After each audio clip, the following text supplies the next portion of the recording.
हमारी मिठाइयाँ कितनी सुंदर है ना। इतनी ज़्यादा वैरायटी मिठाइयों में किसी भी देश में नहीं है। हमारा जो देश है उसके इतने अलग अलग प्रांत है, उनका अलग अलग कल्चर है। जहाँ पे जो उगता है उस हिसाब से उन्होंने अपने अपने धान से अपनी मिठाइयाँ, अपना खान पान तैयार किया। गर्मी का शहर है, वहाँ पे तो गर्मी वाले कपड़े होंगे। तो ठंडी का कश्मीर जैसा शहर है, वहाँ ठंडी वाले कपड़े होंगे। वैसे खान पान भी वहाँ का वैसा ही होगा। इतने शहर है, जितनी गांव हैं, हमारी मिठाइयाँ उनके तो क्या कहने। अभी आजकल किसी भी दिन कहीं भी जाओ, दुकानों में आपको हर तरह की मिठाइयाँ मिलती है, लेकिन पहले ऐसा नहीं था। सिर्फ त्योहारों में वो मिठाइयाँ बनाई जाती थी और वो खाई जाती थी। उसकी वजह भी थी, पहले के जमाने के लोगों ने कितना सोच समझ के हर चीज को किया था। ज्यादा मीठा खाना अच्छा नहीं है। अभी हमें सब इतना अवेलेबल है कि हमें उसकी इम्पोर्टेंस ही नहीं है। और कोई भी जाके किसी भी कोने से कोई भी तरह की मिठाई, खान पान, कपड़े लत्ते खरीद सकता है। अलग अलग तरह के खाने की उस मौसम के हिसाब से उस त्योहार का खान पान तैयार होता था। कितना सुंदर कल्चर है, हमें कितना सुंदर सिखाता था। ये सब देख के बहुत इंस्पायर हुई मैं, मुझे बहुत अच्छा लगता था। मैं बहुत खुश होती थी। हमारा आस पास पड़ोस सभी लोग इसी तरह के वातावरण में पले बड़े हैं। हम सभी तरह के त्योहार साथ में मनाते थे।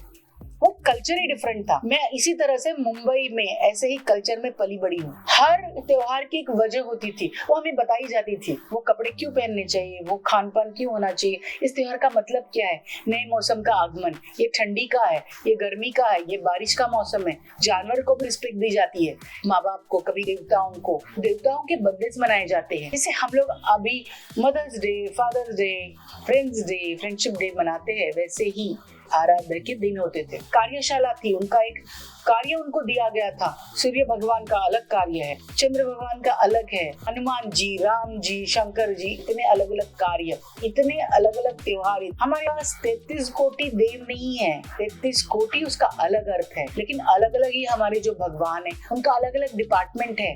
वो अपने अपनी चीजों में माहिर है, एक्सपर्ट है। तो उसी हिसाब से हमारे त्योहार बनते चले गए।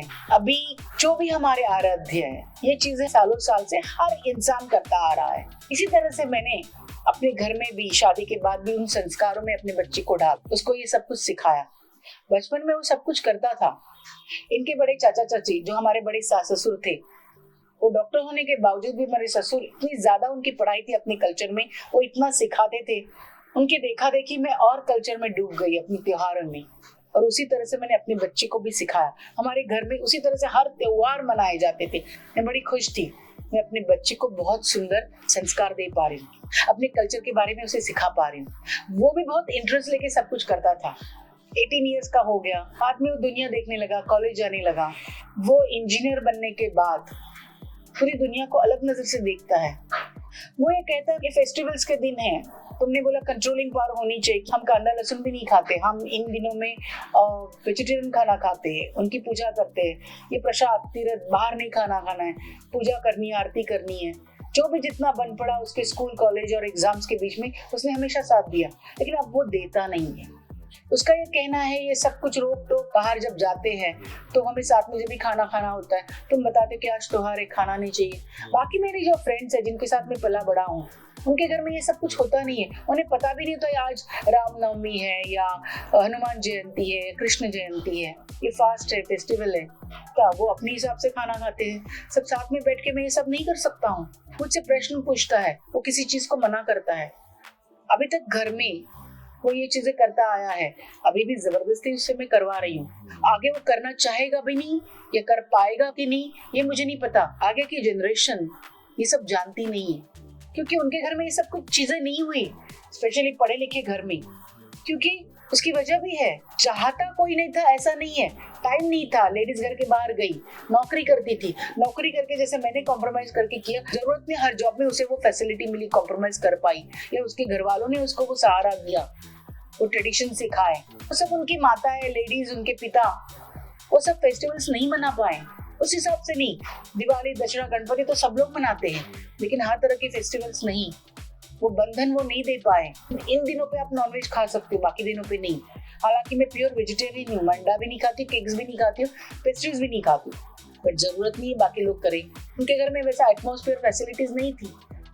तो बीच के कुछ साल हम थोड़े से बहक से गए, क्योंकि हम लोग लेडीज, औरतें अपने आप को स्थापित करने में घर के बाहर निकली, नौकरी करने लगी, तो उन्हें बहुत सारी डिफिकल्टीज का सामना करना पड़ा, बाहर काम में भी, घर में भी।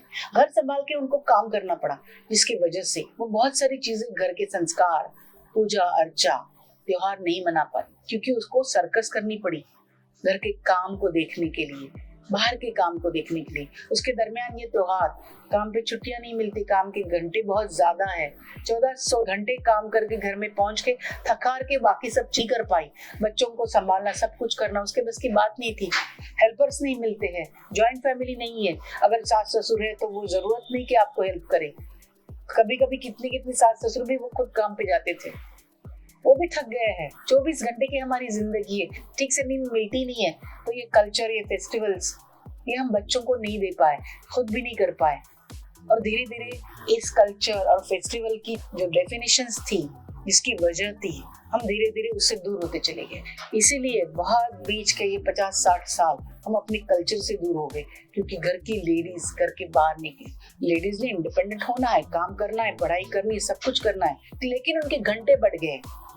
उनको घर में भी संभालना है और बाहर भी संभालना है। आज भी अलग नहीं हुआ है, मैक्सिमम उसी को सब कुछ करना पड़ता है। प्रेगनेंसी में सब कुछ झेलना पड़ता है, बच्चों की परवरिश मैक्सिमम उसी के हाथ में है। इन चीजों की वजह से हम थोड़े से कल्चर से हट गए। और फिर मॉडर्न कल्चर तो सिंपल था, ये सब त्योहार, पूजा अर्चा करना थोड़ा सा डिफिकल्ट होता है, समझना भी और उसको फॉलो करना भी। मॉडर्न कल्चर सिंपल है, कोई फॉलो ही नहीं करना है। मॉडर्न कपड़े पहनो, चॉकलेट्स और आइसक्रीम खाओ, मॉडर्न कल्चर अपनाना बहुत आसान था।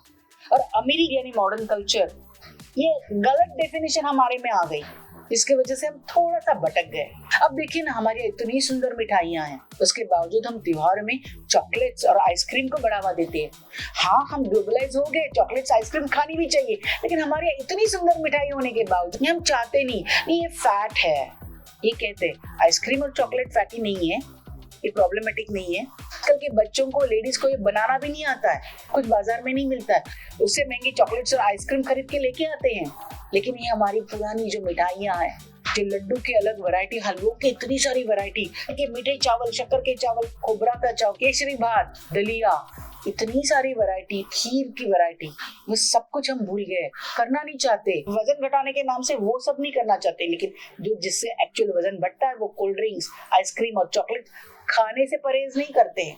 लेकिन अपनी कल्चरल मिठाइयाँ जो हमारे फेस्टिवल्स में बनती थी, उसकी अपनी वजह थी, वो खाने की जरूरत थी। और घर के हाइजीनिक फूड से हम लोग ये प्रिजर्व किया हुआ चॉकलेट, आइसक्रीम, ये खाना प्रेफर करते। ये कहाँ लेके जा रहे हैं हम अपने आप को? हमारे पास टाइम नहीं है, क्योंकि सचमुच में घर की औरतों को काम करके ये सब करना आसान नहीं था। इसीलिए हमारे काम के घंटे कम करने चाहिए। हमें थोड़ा सा रुक के अपने आप कल्चर को, इन त्योहारों को, अपने समाज को देखना है। सब इंटरकनेक्टेड है। थोड़ा सा सोच के देखिए, हम अपने माता पिताओं को आई, बाबा, माँ, अम्मा, पिता, अब्बा इतने सुंदर नामों से बुलाते थे। आज वहां पे क्या आ गया? मॉम, डैड, पापा।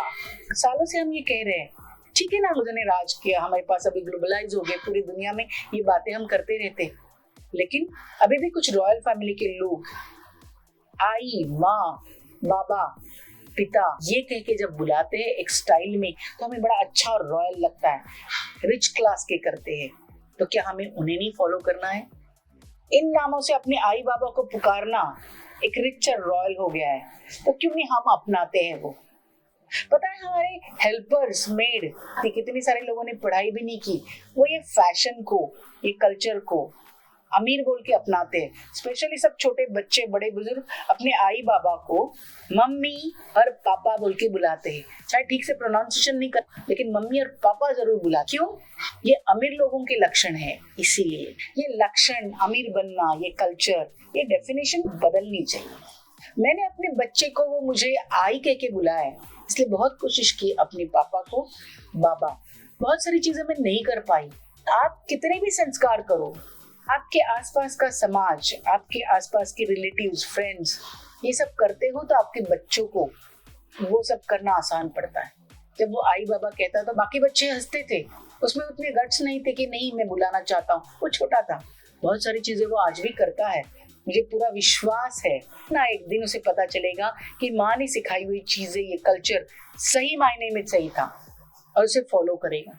इसलिए सिर्फ आप अकेले संस्कार करके नहीं चलता है अपने बच्चों पे, आपके पति, ससुराल वाले, अड़ोस पड़ोस, फ्रेंड्स, भाई बहन, सबका करना बहुत जरूरी है, क्योंकि बच्चे सबको देखते रहते और आपका समाज आपके आसपास थोड़ा बहुत आंख खोल के देखना पड़ेगा। बच्चे को संस्कार, अच्छा फ्यूचर, अच्छा समाज देना पड़ेगा। उसके लिए सबको मिलजुल के काम करना पड़ेगा। मेरा ये प्रयास हम सबके बच्चों के लिए है, उनके आगे के फ्यूचर के लिए है। मेरे जैसे अनगिनत लोग ये प्रयास कर रहे हैं। मैं जानती हूँ मेरी कोई एंटरटेनमेंट इंडस्ट्री नहीं है, बहुत पसंद करने वाला फैशनेबल या कोई जोक्स का सेशन नहीं है, फिर भी आपके मेरे जरूरत के लिए है। अब बहुत ज्यादा लोग फॉलो नहीं करोगे, शायद बहुत ज्यादा लाइक नहीं करोगे, आपको बोर लगेगा, आपको अच्छा फील नहीं होगा, क्या ये बातें करती रहती, कितने पुराने जमाने की है, कहाँ की है ये सब आप कहोगे, ट्रोलिंग करोगे, आप ढूंढोगे जातिवाद के नाम से या किसी के नाम से, किसी तबके से मुझे मेरे काम को रोकने को। लेकिन उससे पहले एक बार सोचिए, दुनिया के हर कोने कोने में ये प्रॉब्लम्स चल रही है, हर जाति में, हर देश में इसकी यही छोटी छोटी सॉल्यूशंस हैं। सोच के देखिए। अगर आपको पसंद नहीं तो मत फॉलो करो, लेकिन एक ना एक दिन आपको ये बातें समझ में आएगी कि ये सही थी या सही है, ये सही बातें हैं और इसको आप जरूर फॉलो करेंगे। मुझे पूरा विश्वास है अपने कल्चर पे, अपने देश पे, इस दुनिया पे, अपने इन पंच तत्वों से। और जिन जिन लोगों ने अपने समाज खड़ा करने के लिए अपना बलिदान दिया, उन सब के बलिदान पे मुझे पूरा विश्वास है कि आप एक ना एक दिन मेरी ये बातें समझेंगे, मानेंगे। चलिए ना, आज से ही शुरुआत करते हैं।